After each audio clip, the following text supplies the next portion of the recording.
Hey guys, welcome back. तो एक नई क्लास में आपका स्वागत है और आज हम लोग इलेक्ट्रोस्टैटिक्स में आगे कंटिन्यू करने वाले हैं। अभी तक हम लोगों ने इलेक्ट्रिक फील्ड, पोटेंशियल और कूलम्स लॉ के एप्लीकेशंस, इन सारी चीज़ों पर बात करी थी। पोटेंशियल एनर्जी की चर्चा किस तरह से करते हैं। अब इसी में आगे बढ़ते हुए हम अपने अगले पोर्शन पे जा रहे हैं, that is the study of Gauss law. ठीक है ना, हम लोग गॉस लॉ में प्रवेश करने वाले हैं। गॉस लॉ एक बिल्कुल अलग तरह की स्टडी है। ठीक है ना, जो जो भी अभी तक हम लोग पढ़ रहे थे वो एक अलग, बोल सकते हैं ना, एक उसका एक अलग जॉनरे है, और जो आप पढ़ने वाले हैं वो एक अलग पूरा व्यक्तिगत फील्ड में आता है। ठीक है, तो गॉस लॉ का टॉपिक अपने आप में थोड़ा सा सेपरेट माना जाता है। यहाँ से थोड़ी सी अलग चीज़ें, अलग टाइप की कैलकुलेशन स्टार्ट होती है। और डाइपोल को अपन लास्ट में करेंगे। डाइपोल लास्ट में क्यों करेंगे उसका भी कुछ रीजन है, उसको मैं लास्ट में बताऊंगा। ठीक है, तो गॉस लॉ की शुरुआत अपन कहाँ से करेंगे? बाय द वे, अगर आप टॉपिक का नाम डालना चाहें तो डाल सकते हैं। गॉस लॉ स्टार्ट हम लोग करेंगे एक पर्टिकुलर कॉन्सेप्ट एरिया से। क्या चीज? एरिया। यहाँ पे एक सवाल उठता है, एरिया किस तरह की क्वांटिटी है? क्वांटिटी, तो एरिया किस तरह की क्वांटिटी है? ये एक स्केलर क्वांटिटी है या वेक्टर क्वांटिटी है? इस पे थोड़ा सा लोगों में मतभेद रहता है। तो जनरली हम जो इसको पढ़ते हैं वो वेक्टर क्वांटिटी समझ के पढ़ते हैं। ठीक है ना, स्केलर मान करके इसकी कैलकुलेशंस को नहीं समझा जा सकता है। तो अगर हम वेक्टर क्वांटिटी मानते हैं, जब एरिया को किस तरह की क्वांटिटी, वेक्टर क्वांटिटी जब मान के चलते हैं, तो हमें इसकी कैलकुलेशंस थोड़ी समझ आती है कि हाँ अच्छा इस तरह से हो रहा है। तो एरिया अगर वेक्टर क्वांटिटी है तो इसकी डायरेक्शन भी होगी।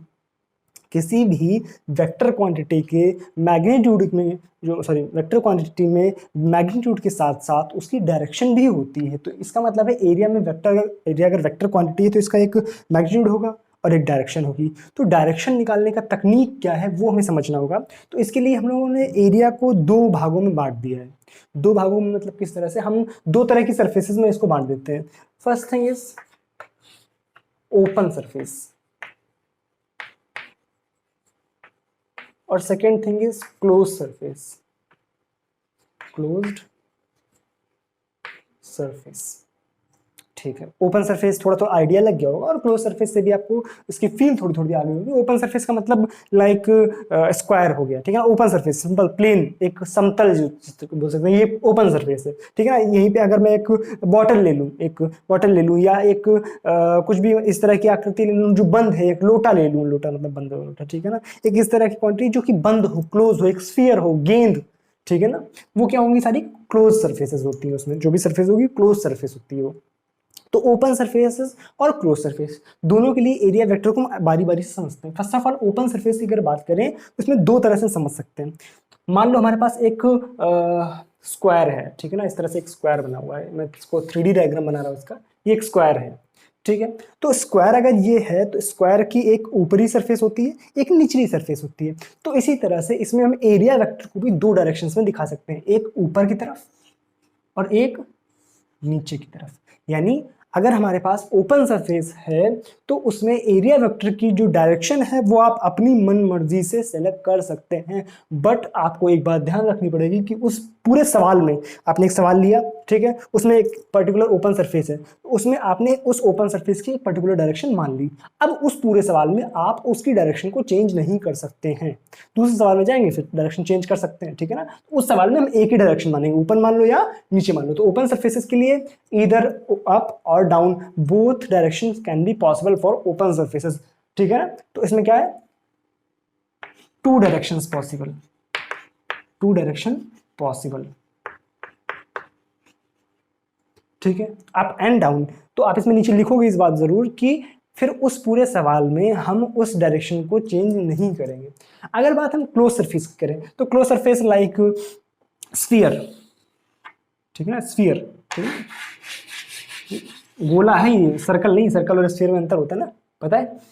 तो एक स्फीयर है, गोला है, और इसमें जो एरिया वेक्टर की डायरेक्शन होती है that is always outward normal. ये हमेशा ध्यान रखना, जो टू डायरेक्शंस पॉसिबल हैं ये हमेशा परपेंडिकुलर्स होती है। इनके क्या होते हैं? परपेंडिकुलर्स, टू डायरेक्शन में। ठीक है ना, बट इसमें क्या है? इसमें भी परपेंडिकुलर होगा यानी नॉर्मल होगा, बट हमेशा आउटवर्ड डायरेक्शन में, आउटवर्ड नॉर्मल। ठीक है, तो एरिया जो है that is a vector quantity. हम दो सरफेसेस में इसको डिफाइन कर सकते हैं, open surface, close surface. Open surface के लिए दो डायरेक्शन क्या क्या हो गई हमारी, ऊपर की डायरेक्शन और नीचे की डायरेक्शन। लेकिन क्लोज सरफेस में हमेशा आउटवर्ड नॉर्मल, यानी अगर हमें इस पॉइंट पे एरिया वेक्टर खींचना है तो हमेशा किधर खींचेंगे, बाहर की तरफ परपेंडिकुलर। यहाँ पे हमसे बोल दीजिए एरिया वेक्टर खींचो, बाहर की तरफ परपेंडिकुलर। यहाँ पे खींचना है तो बाहर की तरफ, सॉरी, बाहर की तरफ परपेंडिकुलर। ठीक है, मान लो आपको क्यूब दिया गया है, आपको क्यूब दिया गया है, ठीक है, आपसे बोल दिया गया किसी एक सरफेस पे इसमें हमें एरिया वेक्टर खींचना है। तो इस सरफेस के लिए अगर बात करें तो इधर की तरफ, इस सरफेस के लिए बात करें तो ऊपर की तरफ, इस नीचे वाली सरफेस के लिए बात करें तो नीचे की तरफ, इसके लिए इधर की तरफ। तो बातें समझ रही, आप पीछे वाली सरफेस के लिए पीछे परपेंडिकुलर, आगे वाली सरफेस के लिए आगे परपेंडिकुलर। तो हमेशा क्लोज सरफेसेस में आउटवर्ड नॉर्मल आप खींच दो, आपका एरिया वेक्टर बन जाएगा, एरिया वेक्टर बन जाएगा। ओपन सरफेसेस में क्या है, आप किसी भी तरफ मान सकते हो एरिया। तो क्या क्या सीख लिया, एरिया वेक्टर क्वांटिटी है, ठीक है। दो तरह की सरफेसेस के लिए डिफाइन करते हैं, open surface, close surface. Open surface के लिए दो डायरेक्शन हो सकती है, आउटवर्ड नॉर्मल, सॉरी अपवर्ड और डाउनवर्ड। लेकिन क्लोज सरफेस के लिए हम एक ही डायरेक्शन देख सकते हैं, that is the outward normal. ठीक है, उतारो इसको। तो एक बात आपको ये समझ आ जानी चाहिए कि एरिया हमारी किस तरह की क्वांटिटी है, ठीक है, यहाँ तक कोई दिक्कत नहीं। अब यहाँ पे एक आध छोटे छोटे सवाल आपसे, देखो जब भी आपसे क्वेश्चन में बोला जाएगा कि आप अभी आप फ्लक्स जैसे पढ़ोगे तो आपसे बोला जाएगा फ्लक्स कैलकुलेट करो, तो अभी फ्लक्स हम लोग देखेंगे क्या होता है। तो उसमें आपको एरिया की जरूरत पड़ेगी और एरिया की कैलकुलेशन आपको आनी चाहिए। तो किसी भी आपको सरफेस के लिए उसका एरिया कर दोगे, एरिया कैलकुलेट करना तो आता है, बचपन में सीखा था कि एक रेक्टेंगल के लिए लंबाई इंटू चौड़ाई, ठीक है ना, फिर उसके लिए निकालते हैं पाई आर स्क्वायर, ठीक है, सारी चीज़ों के लिए। लेकिन फिर भी चलो देख लेते हैं कितना आता है। चलो देखो इधर, मान लो कुछ इस तरह की सरफेस है, ये आपका एक्स एक्सेस, ये आपका वाई एक्सेस, ये आपका जेड एक्सेस, और यहाँ पे कुछ इस तरह की सरफेस है।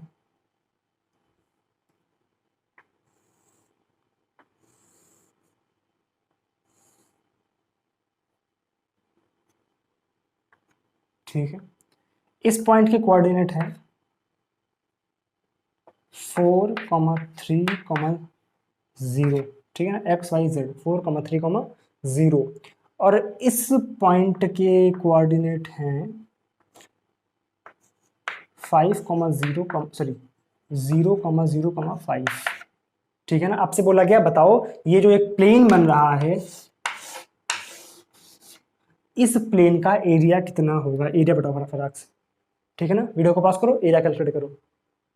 हो गया क्या, देखो ध्यान से क्या करना है, हमें इसका एरिया निकालना है। तो एरिया निकालने के लिए हमें इसका लेंथ और लेंथ वेक्टर चाहिए, इधर ब्रेड्थ वेक्टर चाहिए। तो सबसे पहले देखो ध्यान से, अगर ये पॉइंट 4,3,0 है, इससे हम क्या तात्पर्य निकाल सकते हैं, ये जो वेक्टर होगा, ये वेक्टर मान लो, इस पॉइंट को आप क्या मान लो, ओ मान लो, और इस पॉइंट को आप ए मान लो, इस पॉइंट को आप बी मान लो। तो ओ ए वेक्टर आप किस तरह से लिख सकते हैं, ओ ए वेक्टर को आप लिख सकते हैं 4i cap plus 3j cap, ठीक है। और दूसरा ओबी वेक्टर लिख लो। ओबी वेक्टर को किस तरह से लिख सकते हैं, OB vector is equal to, X Y तो है नहीं इसमें, केवल जेड है, तो 5k कैप, ठीक है, ये आ गया। अब हमें एरिया वेक्टर अगर निकालना है, परपेंडिकुलर डायरेक्शन होती है, दो तरह से निकल सकता है। एक इस प्लेन की डायरेक्शन कैसे होती है, अगर देखो इस तरह का प्लेन है तो एक डायरेक्शन इस तरफ हो सकती है और दूसरी डायरेक्शन इस तरफ हो सकती है। तो देखो किस तरह से निकालते हैं, हमेशा क्रॉस प्रोडक्ट कराते हैं एरिया निकालने में। एरिया किस तरह से निकालते हैं, एरिया इज इक्वल टू, हम लिखते हैं ओ बी क्रॉस ओ ए या ओ ए क्रॉस ओ बी, ठीक है। अब देखो ध्यान से, इसका मतलब क्या है, दोनों आपको लग रहा होगा एक ही चीज तो लिखी है, बट एक ही चीज नहीं है, दोनों में डायरेक्शन का मैटर हो जाता है। देखो अगर ओ बी क्रॉस ओ ए कर रहे हो तो इसका मतलब क्या है, आप ओ बी पे हाथ रखो और ओ ए की तरफ घुमा दो। देखो ध्यान सही से, ओ बी की तरफ हाथ रखो और ओ ए की तरफ घुमा दो, यानी जो डायरेक्शन आएगी वो किधर की तरफ आएगी, अंदर की तरफ, अंगूठे की डायरेक्शन में उसकी एरिया वेक्टर की डायरेक्शन होगी। ओ बी क्रॉस ओ ए में डायरेक्शन कहाँ आ जाएगी, अंदर की तरफ। लेकिन जब ओ ए क्रॉस ओ बी करेंगे तो डायरेक्शन कहाँ आएगी, ओ ए इधर है और ओ बी ऊपर है, ओ ए क्रॉस ओ बी, ओ ए क्रॉस ओ बी, ये डायरेक्शन की इधर आएगी, आपके बाद इधर आएगी। तो दो डायरेक्शन पॉसिबल थी, मैंने आपको क्या बताया, दो डायरेक्शन हो सकती है, एक अपवर्ड एक डाउनवर्ड, या मतलब एक राइट और एक लेफ्ट, जो भी है, ठीक है। तो अगर इस तरह से करते हैं तो आपका एक डायरेक्शन में आ जाएगा, इस तरह से करते हैं दूसरी डायरेक्शन में आ जाएगा। लेकिन आप उस पूरे सवाल में एक ही चीज को लेकर के चलेंगे, ये नहीं कि आपने एक जगह पर ओ ए क्रॉस ओ बी ले लिया, दूसरी जगह पर ओ बी क्रॉस ओ ए ले लिया, ठीक है ना, एक जगह पर आप एक ही मान के चलेंगे। तो हम लोग कोई भी कैलकुलेट कर सकते हैं। तो क्रॉस प्रोडक्ट आपको आना चाहिए, इसके लिए क्या होता है, ओ बी का लिख लो 5k cap, into cross 4i cap plus 3j cap. आपको वो डिटर्मिनेंट वाला मेथड भी आता होगा, लेकिन डायरेक्ट भी कर सकते हैं यहाँ से। क्या जाएगा 5 4 जा 20 और k क्रॉस आई, k क्रॉस आई का मतलब क्या हो गया j कैप, ठीक है ना। और k क्रॉस j का मतलब क्या हो गया माइनस आई कैप, यानी 5 15 माइनस आई कैप। ये हो गया इसका एरिया वेक्टर। कोई दिक्कत यहाँ तक?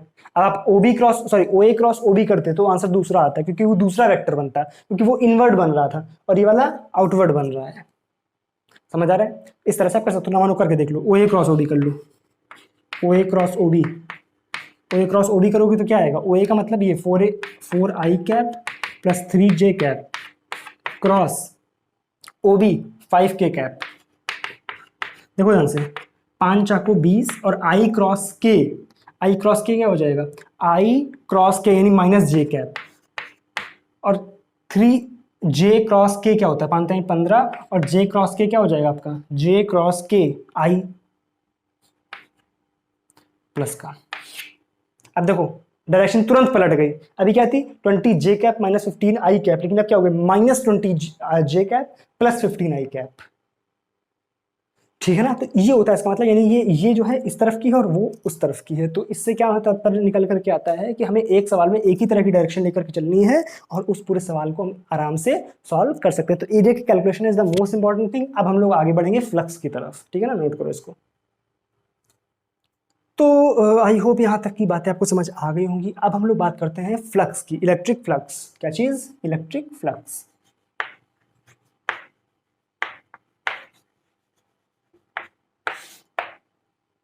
इलेक्ट्रिक फ्लक्स ये क्या होता है?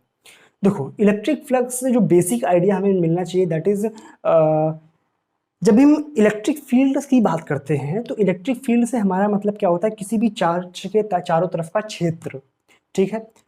उस क्षेत्र को या उस फील्ड को दिखाने के लिए हम लोग इलेक्ट्रिक फील्ड लाइंस का यूज करते हैं, ठीक है ना। याद के मैंने बताया था, अगर प्लस चार्ज है तो इसको इस तरह से हम दिखा देंगे, बाहर की तरफ आउटवर्ड निकलती हुई लाइंस, ठीक है। और माइनस चार्ज है तो इनवर्ड लाइन, ठीक है, कोई दिक्कत नहीं। अब दूसरी बात कि अगर हमें मान लो एक चार्ज इस तरह से दिया गया है, एक ये माइनस चार्ज एक ये माइनस चार्ज, इसको इसमें कुछ इस तरह से लाइन से,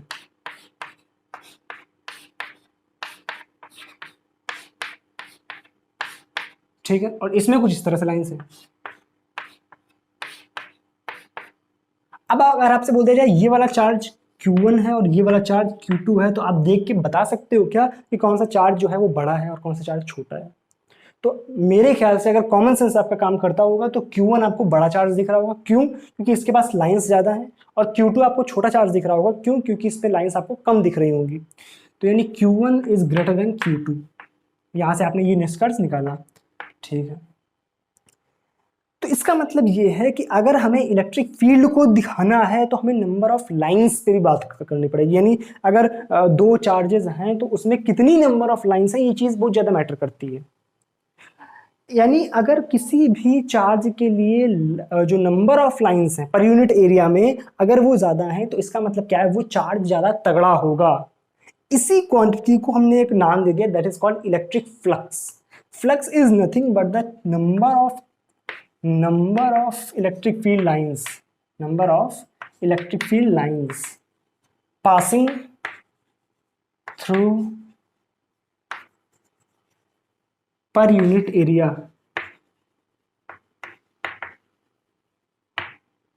passing through per unit area। यानी जो नंबर इलेक्ट्रिक फील्ड लाइंस हैं there are nothing but the number of electric field lines passing through a area. Electric flux की परिभाषा बन जाती है। अब इसको मैथमेटिकली हम, जैसे मान लो आपसे बोल दिया गया इसमें आप बताओ कितना फ्लक्स होगा, तो फ्लक्स आप बता सकते हो गिन के 1 2 3 4 5 6 7 8 9 10, 10 हो गया इलेक्ट्रिक फ्लक्स, ठीक है। इसमें कितना होगा 4 हो गया। लेकिन आप डायरेक्टली बिना किसी देखो मान लो आपको चार्ज दे दिया गया, ठीक है ना, आपको चार्ज की वजह से इलेक्ट्रिक फील्ड दे दिया गया और आपसे बोल दिया गया बताओ इलेक्ट्रिक फील्ड किस तरह से कैलकुलेट करेंगे, तो आपको लाइंस बार बार गिनते फिरोगे क्या, तो इसके लिए मैथमेटिकल एक एक्सप्रेशन बन के आता है। वो किस तरह से, उससे क्या है डायरेक्टली इलेक्ट्रिक फ्लक्स को कैलकुलेट कर सकते हैं, that is phi E is the representation of electric flux, ठीक है ना। ई सफिक्स में दिखा रहा है, इसका मतलब इलेक्ट्रिक फ्लक्स है। सेम बात हम लोग करेंगे मैग्नेटिक फ्लक्स में, ठीक है ना। तो phi E is equal to integral E dot d A, यानी आप एक छोटा सा एरिया वेक्टर लेकर के उसमें से जो इलेक्ट्रिक फील्ड पास हो रहा होगा उसकी गणना करें, उसको कैलकुलेट करें और उसको पूरा आप इंटीग्रेट कर दें तो आपको इलेक्ट्रिक फ्लक्स मिल जाएगा। अब मान लो इसी में आपको अगर एक एग्जांपल कराऊं, इस तरह से मान लो कि एक सरफेस है कुछ इस तरह से, ये एक डिस्क रखी हुई है, ठीक है, और इस डिस्क से कुछ इस तरह से इलेक्ट्रिक फील्ड पास हो रहा है, ठीक है। कुछ कितने एंगल पे, मान लो ये 45 डिग्री पे पास हो रहा है। तो आपसे बोला गया कि बताओ इसमें से, ये मान लो इलेक्ट्रिक फील्ड जो है ई नॉट है और इस डिस्क का एरिया जो है वो ए है। आपसे बोला गया कि बताओ कितना फ्लक्स पास हो रहा होगा, कितना फ्लक्स पास हो रहा होगा। तो आप थोड़ा सा कॉमन सेंस भी यहाँ पर अगर यूज करें तब भी सवाल को डायरेक्टली किया जा सकता है कि देखो ध्यान से, अगर मेरे पास कुछ समझाने के लिए, जस्ट अ सेकेंड, जैसे मान लो कि ये सरफेस है, ठीक है, और इसमें से इस तरह से फ्लक्स पास हो रहा है, इस तरह से दिख रहा है तिरछा कुछ। तो एक बात ध्यान से सोचो कि इसमें से कितना फ्लक्स जो है वो जैसे आपने वो देखा होगा कि जब भी किसी पाइप से पानी निकलता है तो जो इफेक्टिव पानी होता है, जो इफेक्टिव, आप सोचो पाइप इस तरह का हो और पानी इस, देखो मतलब क्या है, पाइप का जो मुंह है वो इस तरफ को और पानी इस तरफ को बहाया जाए, ठीक है ना, तो कोई फायदा होगा क्या? बिल्कुल नहीं होगा। तो जो फ्लक्स है वो हमें परपेंडिकुलर देखना होता है कितना निकल रहा है। जो तिरछा फ्लक्स ऊपर की तरफ निकल जाएगा उसका कोई फायदा नहीं है। मान लो ये इस तरह से कोई कोई लाइन हो, तो इस तरह से अगर कोई लाइन है तो इसका मतलब क्या है, वो इस सरफेस से पास हो रही है क्या? नहीं हो रही, क्योंकि पास तो तब होगी ना जब वो इसके परपेंडिकुलर होगी। तो हमें इस फ्लक्स इलेक्ट्रिक लाइन का वो पार्ट निकालना होता है जो कि हमारे इस सरफेस के परपेंडिकुलर हो। जब तक परपेंडिकुलर हम चीज नहीं निकालेंगे तब तक हमारा जो है वो काम कंप्लीट नहीं होगा। तो यानी अगर ये ई नॉट है तो इसका कौन सा कंपोनेंट परपेंडिकुलर है, यानी इधर कर दो कॉस कंपोनेंट, यानी ई नॉट कॉस 45, वो जा रहा होगा इधर से, वो पास हो रहा होगा इलेक्ट्रिक इस एरिया से, और एरिया कितना है ए, तो हम डायरेक्ट फाई क्या बोल सकते हैं, phi E is equal to E naught cos 45 का मतलब क्या होगा, E naught by √2 into area. ये हो गया फ्लक्स। इस चीज को हम दूसरी तरह से ये भी समझ सकते हैं कि जब इस फॉर्मूले को हम थोड़ा सा सॉल्व करेंगे तो फाई ई क्या बन जाएगा हमारा, अगर इलेक्ट्रिक फील्ड कांस्टेंट है, यहाँ पे हमने कांस्टेंट इलेक्ट्रिक फील्ड ली तो कांस्टेंट बाहर आ जाएगा ई, और डी का इंटीग्रेशन हो जाएगा डॉट ए। तो इस फॉर्मूले को जब भी आप खोलोगे तो क्या बन जाएगा क्या, phi E is equal to E A cos theta, जहां पे theta is the angle between electric field and area vector, ठीक है ना। तो यहाँ पे आप डायरेक्ट ये भी कर सकते हो, तो ई नॉट ए कॉस 45, तो बात तो वही हो जाएगी ना, ई नॉट बाई √2 ए। थोड़ा सा प्रैक्टिकली जब चीज़ों को फील करके करोगे तो चीज़ें डुएबल लगने लगेंगी, आसान लगने लगेंगी आपको, ठीक है ना, नोट कर लो। तो एक क्वेश्चन मैं आपको फिर से देता हूँ, आप करके देखो एक बार। जो अभी हम लोगों ने एक एरिया वेक्टर का जो सवाल किया था ना, इसमें एक जो तिरछा हुआ प्लेन रखा था, उसी से काम करते हैं, ठीक है ना, उसी प्लेन को मान लेते हैं।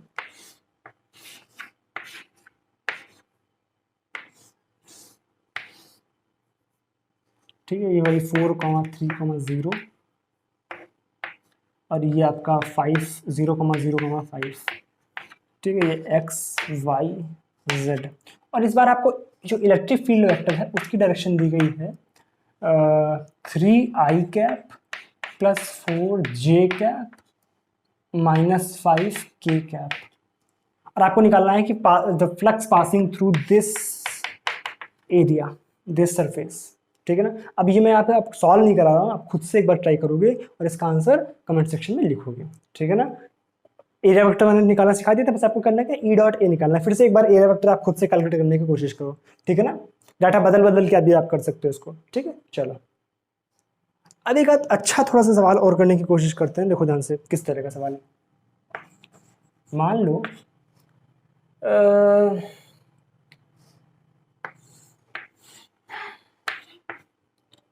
ये x, ये y, ये z, ठीक है, इसको x मान लो ज़्यादा, चलो इसे बना लेते हैं। और ये आपका एक क्यूब रखा हुआ है,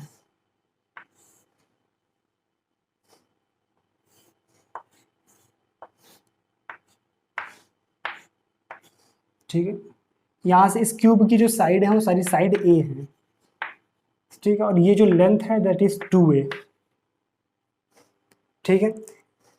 तो आपसे बोला गया है कि अगर यहाँ ये जो फील्ड है, ठीक है ना, इस फील्ड में एक इलेक्ट्रिक फील्ड एग्जिस्ट कर रहा है that is E naught X I, या सॉरी ई नॉट एक्स या ई नॉट वाई कर लो, E naught Y J cap, ठीक है ना। अब आपसे बोला जाएगा flux passing through this surface, flux निकालना, flux through this close surface, ठीक है ना। वीडियो को पॉज करो, सवाल को ट्राई करो।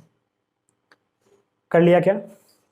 अब देखो इधर आपसे बोला गया कि हमें इलेक्ट्रिक फ्लक्स कैलकुलेट करना, और वो डायरेक्शन देखो किसकी है, क्या वाई कैप की डायरेक्शन में, सॉरी वाई की डायरेक्शन में, यानी जे कैप का मतलब वाई की डायरेक्शन, इलेक्ट्रिक फील्ड जो है वो इस तरफ को कहीं कुछ है, ठीक है, लेकिन कांस्टेंट नहीं, वाई पे डिपेंड कर रहा है। अगर वाई पे डिपेंड कर रहा है यानी कांस्टेंट इलेक्ट्रिक फील्ड का सवाल नहीं है ये, तो इसमें क्या होगा कि इस, अब इसमें जैसे मान लो आप बोल दिए थे कि कांस्टेंट इलेक्ट्रिक फील्ड का सवाल है, तो जितना इससे निकलेगा उतना इससे बाहर निकल आएगा। मान लो अगर इस तरह की सरफेस होती, इस तरह की सरफेस यही थी, ठीक है, और यहाँ से कांस्टेंट इलेक्ट्रिक फील्ड पास हो रहा होता, ठीक है, तो जितना यहाँ से घुसता उतना यहाँ से निकल आता, तो वहाँ पे जीरो निकल आता, तो इसको तो करने की कोई जरूरत ही नहीं। लेकिन यहाँ पे क्या है, जीरो नहीं निकलेगा।